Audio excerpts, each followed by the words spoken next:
Amalungiselelo omngcwabo afaka phakathi umkhosi wokuvalelisa.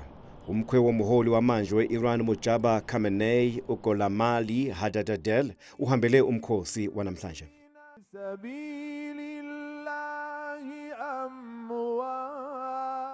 Ibhokisi likaKhamenei nelamalungu omndeni abebekwe eholweni laseTehran ukuze abazili babone. Eceleni kwawo kukhona isithombe somzukulu uZahra Mohammadi Golbayegani. Icukuthwane zomhlaba ziphakathi kwamakhulu abantu abazohlonipha u-Ali Khamenei osehole i-Iran iminyaka engu-37.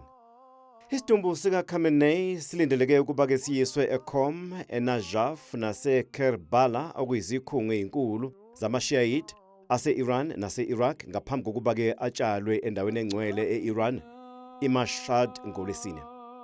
Ukubulawa kukaKhamenei ebulawa izitha zakhe nokuthatha kwendodana yakhe uMojtaba njengomholi wesithathu we-Iran kuyingqophamlando kuleli zwe le-Islam emlandweni walo weminyaka engu-47. uMojtaba naye owalimala ehlaseleni ubengakabonakali isidalo selokhu-ke kwaqala impi yase-Iran.